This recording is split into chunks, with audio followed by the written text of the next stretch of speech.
And here to talk about the electrifying trade deadline. The buzz is palpable in the association. You got moves going down. You got the most shocking trade in NBA history just a few days ago. And here to talk about it is CBS NBA analyst, one of the great NBA ball knowers on the planet, the great Sam Quinn joins us today. Sam, thank you so much for your time, my man.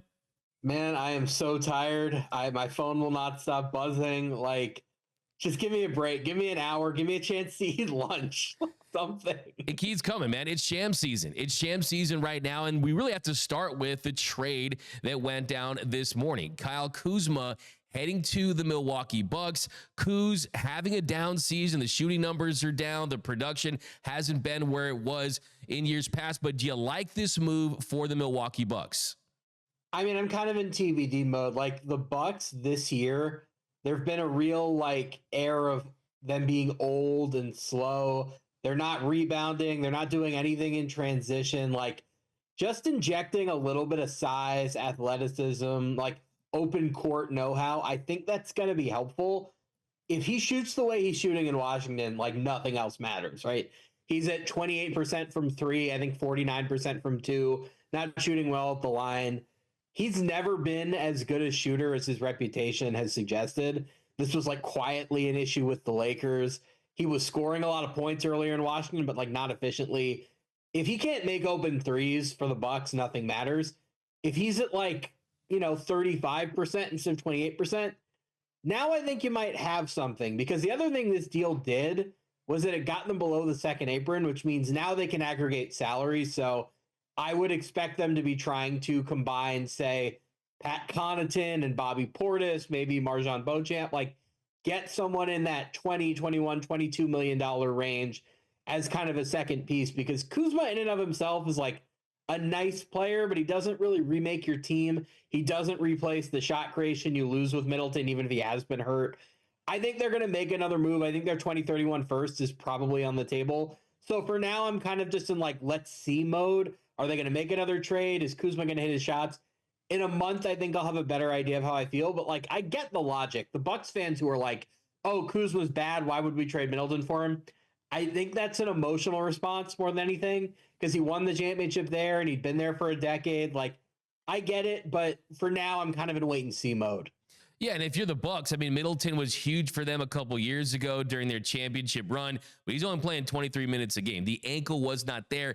At least if, in theory, like you're saying, you get someone like Kuzma, he turns his season around and he hits those open shots. That's what I'm looking for the Bucks. I mean, a career low 28.1% from three, 42% from the field. He's down from 22.2 points per game to 15.2 points per game. How many more open shots do you expect him to get playing alongside Giannis and Dame? Oh, yeah, he'll get plenty of open threes. That's not an issue, right? The way you have to defend, Giannis and Dame, not only are they both individually great shot makers, they warp the court in very different ways. Giannis has all of this insane rim gravity, and Dame has all of this three-point line gravity, and you put them together, and it just stresses defenses in this really unique way that I don't think any other team really has, an elite deep three-point shooter and an elite rim threat. That opens up so many easy shots for other guys. We've seen Taurean Prince this year make a million threes because he's just always open. I think those shots are going to be pretty available to Kuzma. And I think defenses are going to be happy to give it to him because, look, for years and years and years, he had this reputation as oh, he's a 20-point scorer. He's a good shooter, great shooter. The numbers have never really borne that out. I think defenses have mostly figured that out now. So he's going to have to prove it. He's going to get the chance. The shots are going to be good. I don't think that's the question. The question is just, is he going to make them? Yeah, and I'm going to delve back to something you said, because the only thing that is better than an NBA trade is more NBA trades. And you mentioned the Bucks saving money in this deal, getting out of that second apron. You think they could still be active? Who are some players you think they could potentially target to even increase their chances in the East? All right, this is the guy I want them to get. There's no reporting here. I don't know them to be interested. The guy I want them to get is Lonzo Ball, which is funny aside from this being an LA show and them having played together with the Lakers earlier in their career. Think about the things that the Bucks need. Number one is perimeter defense. Lonzo is still an awesome defender. Great at generating turnovers, great at generating deflections, can stay in front of his man, positionally versatile. does a little bit of everything on defense. Number two, they need someone who can make open threes. Lonzo isn't doing that this year, but the last several years he played before his injuries, very good three-point shooter. A little bit more playmaking passing, because now with Middleton gone, it's really just Dame and Giannis. Lonzo isn't much of a like half-court creator because he doesn't do anything inside of the arc. Like, he's taken 32 two-point shots all season. He's not really like a drive and kick kind of guy, but he's a great transition creator, can help you get you out on the break, get you those easy points. I think that would be really valuable for Milwaukee. So that's the guy, if I were them, I'd be trying to get. I don't know if the Bulls want that salary that the Bucks have to offer because it goes into next year. It's not expiring. That's the name I'd be looking for. But like, really, any kind of 3-and-D wing you can get in that $20 million salary range is somebody that I think makes sense. Connaughton is just done. Like, that's just, it is what it is. He got old. Portis is still a useful player, but he's kind of a luxury to a team that already has Brook Lopez and Giannis. I think what the Bucks have really signaled with a lot of the way they've managed this season is that when they get to the higher leverage moments, Giannis is going to be their backup center. It's going to be Brook and it's going to be Giannis. And if that's the case, I don't know what Portis really does for you in a playoff setting. He like has very serious defensive limitations. You can't play drop coverage with him on the floor. I think it probably makes sense for them to combine those two guys. Just get somebody in there that you feel a little bit more confident in a playoff setting. Lonzo's my guy. It could be any number of others, but I don't think they're done. I think they're trying to get somebody else. Yeah, I don't think any Lakers fans had a Lonzo Ball, Kyle Kuzma reunion in Milwaukee on their bingo card, but just the thought of Lonzo throwing lobs to Giannis, and it's a Bucks team that needs help in transition, need help in rebounding. You're kind of getting better on those ends. I love that idea. From the Wizards' point of view, what happens with Chris Middleton? I mean, he's someone that does have that player option, really not the best type of buyout candidate most likely, but what do you think they do with Middleton, and what do you think about this trade from their perspective? I think if anybody offered them like even net neutral matching salary and like a second round pick, they'd probably take it. I don't think they have any intention of like keeping Middleton and building around him, but because of that player option, like it's pretty rare. It's not unprecedented, but it's pretty rare that you see teams buy guys out with multiple years left because that leaves them with dead salary, right? Like if you're the Wizards, I don't know why you want to have a $30 million dead charge on your books for next year. So I would assume a buyout's unlikely unless he left a lot of money on the table. I'm trying to think of a team that might trade for him. It's just such a risk. Who has $30 million in salary right now that's not attached to somebody important that, like, you know, you can take the risk on that? I don't think such a team even really exists. So I guess he's staying in Washington, and like maybe that's a chance for him to rebuild his value a little bit. Like just score some buckets, don't play too many minutes. I want to stress that like nobody watches the Wizards. So if he's terrible on defense, who's going to notice? Yeah. So put up some numbers and like maybe next year you get a buyout in the middle of the season and then you get to a contender, try to rebuild your value. But like for now, I kind of think he's just sort of stuck in Neverland. Like I just don't see a way out for him here. Yeah. And then you switch over to the other blockbuster trade that we've seen so far, Luka Doncic. We got to talk about this. It's been a couple of days so far. Has it sunk in? Has there been any new information that you've heard from anyone that has allowed you to make even more sense of this trade? Because it's still shocking to so many. I mean, you got three guys in the history of this game that have made 5 first-team All-NBAs before 26. Kevin Durant, Tim Duncan, and Luka Doncic. How you could trade a talent like that for Anthony Davis right now without opening things up to a bidding war still is mind-boggling to so many, including myself. But Sam, today, have you made more sense of this trade, or is it still as shocking as ever? I mean, look, it's a bad trade. We all know it's a bad trade. Like, it is what it is. My pet theory right now is it's a few things. First of all, you look at Dallas being linked to Kevin Durant, who obviously is one of the core Nike guys. Nico Harrison at Nike, Kyrie and Anthony Davis were two players that he had great relationships with. Number one, I do wonder if this is kind of just a relationships thing where Nico was not really connected with Luka, didn't have faith in him long term, and wants to bring in, quote unquote, his guys.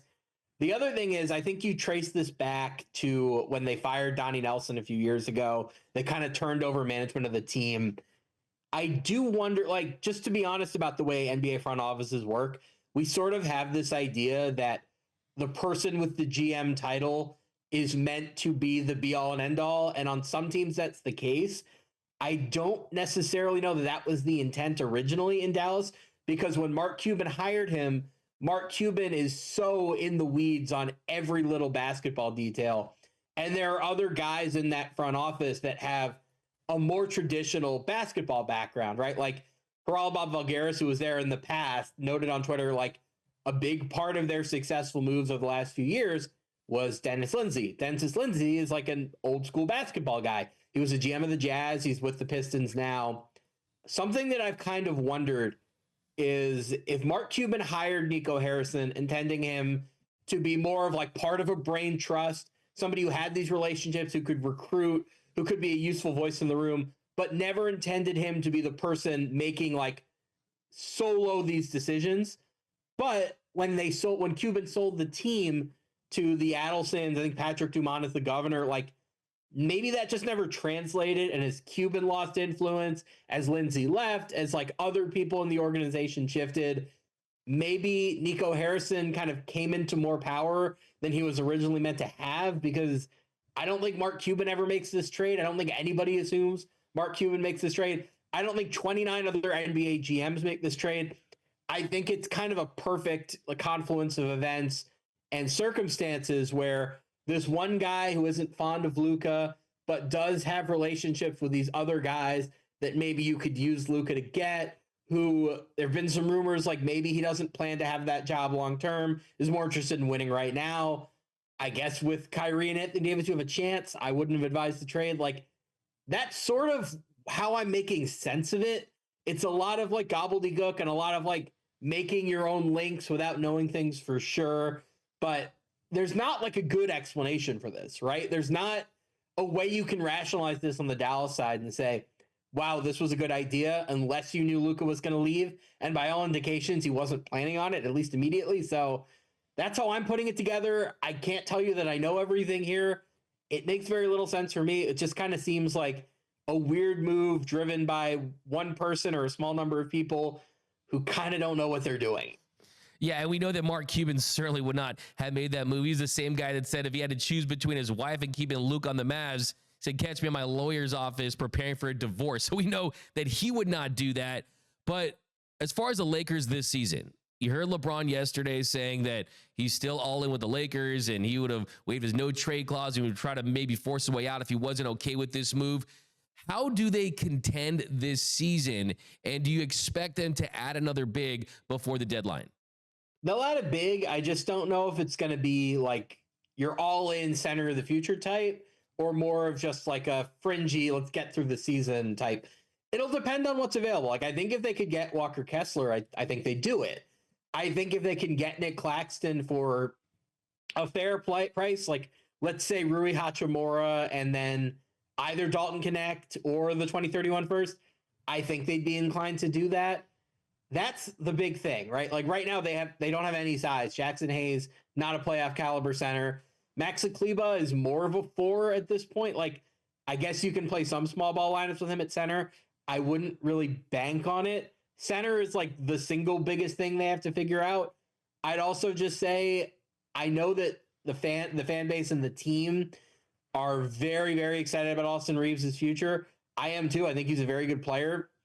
He's not as valuable on this current roster as he was before, because he's now the number 3 ball handler, and that's kind of his best trait, is creating shots. He'll be very good with Luka and LeBron. Like, he'll take advantage of all the attention that they get.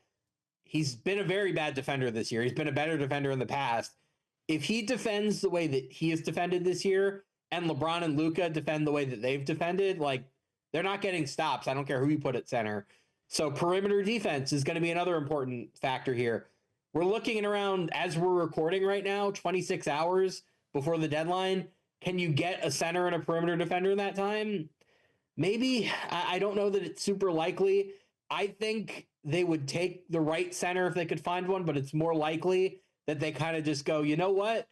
Let's go forward for this year, use it as an evaluation time, and then we'll like really figure out the roster over the summer when, you know, most of our contracts are expiring, when we maybe have access to our 2032 pick swap. Just more stuff opens up. It becomes a little bit easier to make a move. So I'm thinking it's probably going to be quiet the rest of the way, but don't rule it out. If they could get Claxton or Kessler, I think they'd do it. Yeah, and if you're the Lakers, kind of the question is, hey, is it just about, hey, we secured our future? I mean, we could lose the rest of the games all season long by 50 points, and we still have Luka Doncic as the face of the organization. But then you still have LeBron James who's performing at this level. He has the player option. I mean, if you're the Lakers, do you try to push all the chips in for the remainder of this season? Or is it, hey, what are the best moves that can build a championship around Luka for the long term? I mean, look, I think they'd like to win this year, but I think the reality of getting Luka is that you're resetting for a 5-10 year timeline. I think if they could get a younger guy who helps them now, they do it. I don't think they're trading like the 2031 first or Dalton Connect for a guy in his 30s, right? I don't think winning right now is enough of a priority. I think the goal here is going to be mostly like, how do we set it up so that we can be good for a long time? If you go back to, it might have been Media Day this year, or it might have been in a past year, somebody asked Rob Pelinka, what would it take for you to trade the 2029 and 2031 firsts?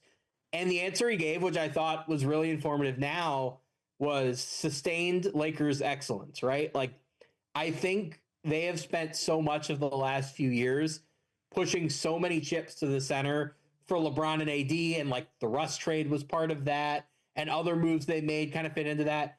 I think now they're thinking more in terms of Luka's timeline. That doesn't mean they don't want to win with LeBron, but I also think they kind of acknowledge that you can build for the next 2 years. You can build for the next 10.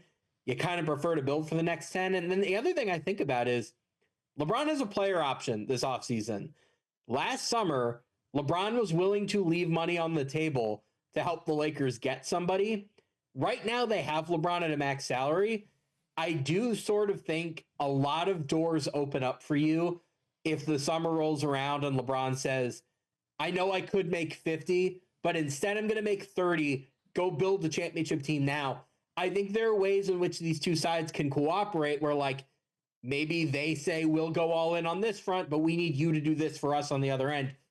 LeBron and the Lakers have a very strong, co-working relationship, right? Like, they cooperate with one another. They share information for the most part. I think everyone's going to be on the same page. They're not going to go all in for LeBron specifically right now, but I do think these two sides will cooperate so that they'll at least give LeBron one or two more chances down the line to seriously compete. It just might be next year, might be the year after that. I don't think they're rushing. See, that's interesting. I mean, LeBron's worth over $1 billion. Of course, you drafted Bronny, who, by the way, hit his first 3 yesterday. The Luka effect, the aura of Luka just is already having an impact on all the players. But I think you look at this team as they're currently constructed, that makes all the sense in the world, is because, I mean, the West right now, they're getting better. I want your take on De'Aaron Fox to the Spurs, because that feels like the perfect fit to pair alongside Wemby. He's got a athletic point guard. He's got the point guard for the future. He's from Texas. He made it known to the Kings. He wasn't going to sign that extension there. What do you grade that trade? And just what is your impact? What do you think that impact looks like for San Antonio? Luka was the bigger trade just as far as the names involved and just how surprising it was, and just the fact that the Lakers were in it. If you ask me what trade that happened this week is going to affect the most championships, it would be De'Aaron Fox to the Spurs. I mean, I just think whether it's next year or in 2 years, like, the Wemby era is coming. There's nothing we can do to stop it.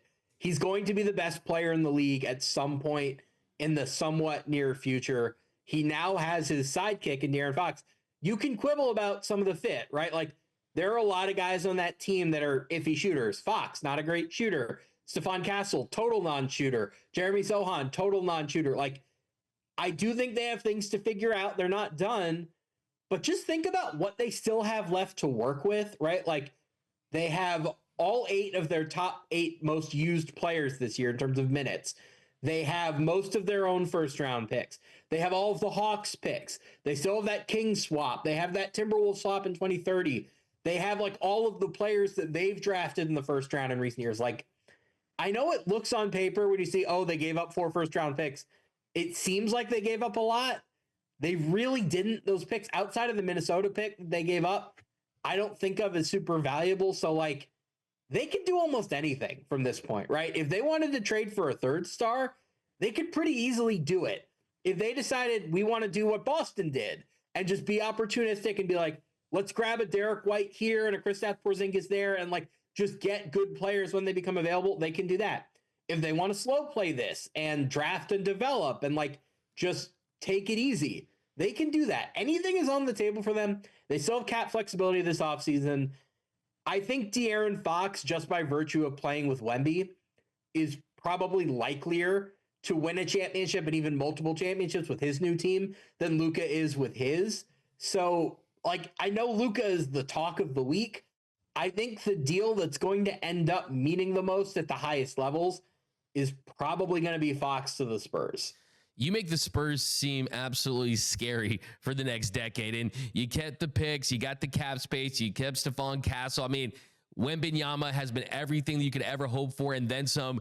I'm looking forward to those Lakers Spurs Western Conference Finals like we saw back in the day. It's going to be pure cinema, Luka versus Wemby. You know it's going to happen. Couple quick hitters. What do you think happens with Jimmy Butler? Does he end up in Phoenix? Has he burned too many bridges? Will they look to get a deal finalized before the deadline? Or do you think there's a chance that he does remain in Miami? I think he's going to get traded. It's a matter of how it goes. If it's going to be Phoenix, it's not going to be with Beal. That ship has sailed. Bradley Beal's not getting traded. Yeah. Would it be a situation where Durant goes to Golden State or Durant goes somewhere else and they slide Butler into that salary slot? Maybe, like, look, a deal of that magnitude, my inclination is always, it's so hard to do that during the season that I'm always going to guess that it's not going to happen. But there's been a lot of buzz in that direction. And I sort of think, like, at a certain point when there's so much smoke, there kind of has to be fire. You don't let it get out that you're thinking about trading Durant if you're not really prepared to pull the trigger on that. So, like, maybe, but if it's not going to be Phoenix, I think we're going to get to tomorrow. And if Phoenix is off the table, Jimmy will go to the Heat and say something to the effect of like, okay, I'm more willing to consider Memphis now, or I'm more willing to consider Golden State, or I'm more willing to consider whoever. Like, I think these two sides just more than anything want to get a divorce. I think Phoenix is Jimmy's preference, but like, if we really get to the end and there's no Phoenix trade, I think he's going to fold and go somewhere else. Wow. Now, how about KD? I mean, there's been some talk about KD. Do you actually think that he could potentially be traded? It's just, again, when you hear this much and it gets this public, you sort of think it's probably a little bit further along than just like exploratory conversations. And I think back to over the summer when there were all those rumors around Durant and the Rockets, and Matt Ishbia basically came out and said like, oh, Kevin Durant loves Phoenix and Phoenix loves Kevin Durant. Like, we're happy together, blah, blah, blah. And then in November, I think it might have been to Windhorst. I can't remember who he said it to. In November, he said outright, like, yeah, we're not trading Kevin Durant. I find it a little suspicious that we have not heard from Matt Ishbia yet, because this has now been out there for like 2 days. And I'm thinking, like, if you really had decided you're not trading him, we'd probably know by now. I'm going to put the odds below 50% just because it's so hard to make a deal of that size during the season, right? Like, you need 4 or 5 teams. You need unbalanced, like, do teams have the roster spots to absorb guys? Are they willing to waive people? Like, they're just all of these considerations and the aprons. Like, I'm going to say below 50% chance, but like, there's a real shot here. And after what we've seen the last couple of days, anything can happen at this point. Nothing could shock us more than Luka to the Lakers. But still, hey, I'll tell you someone who's not going to get traded. That is Sam Quinn. CBS will never trade you. You're untradeable. And we thank you for joining us here on The Big Lead. We know you're a busy guy. Any second, any minute now, someone could pop off. So we'll let you get back to work. But thank you so much for the time, my man, Sam. I don't know, man. Anybody can get traded, even me. We'll see. I might be playing for the Wizards tomorrow. Good day. Well, no one watches. I mean, like you said, but that is Sam Quinn. Thank you so much. Go follow him, Sam Quinn, CBS over on the X, and stay locked in. It's an electric NBA trade deadline.